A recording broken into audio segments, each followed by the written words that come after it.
Yon, mga ka-Shanghai Pinoy TV. Meron na naman po tayong dumating na tambak dito sa bahay. Eto po oh. Sa unboxing po tayo ngayon. Ano kayo laman na ito? Voltage 95K Rob Cross. Target po ang unboxing natin ngayon guys ha. Kahapon Fusel. So ngayon target naman. Di mawawala yung K-Flex flights natin. Tapos ngayon ang ginagamit ko na ngayon yung yung spin, slim spin. Itong ginagamit ko ngayon Para sa akin okay siya. Sa akin kasi sa dulo ko mahawak ng barrel.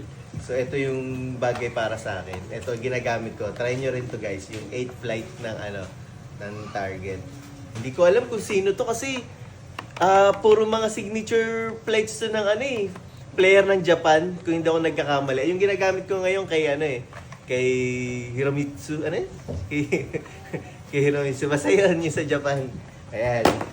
EXO. Sinabi lang sa akin Ayan EXO. Yan, EXO. Tapos, K-Flex, K-Flex, K-Flex, K-Flex. Eto, Yun Aray ko, saan natuhod ko? Nathan Aspinall. Yan. ASP. Ito ay Gen 2. Ayan. May order sa atin. Ewan ko kung kukunin. Pero collection na rin natin. Tambak. Ayan. Tapos ito. Void. Steel tip. Model number 4. Ayan. Pero ito talaga yung pinaka-order natin Dart board light. Ayan. Siguro gagawa ko na separate video to para sa sa kung paano siya gamitin. Tsaka kung maganda yung niya. Review natin siya. Okay, yung quick look lang, hindi review, quick look.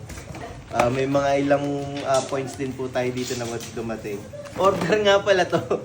Order nga pala sa akin to. Ayan.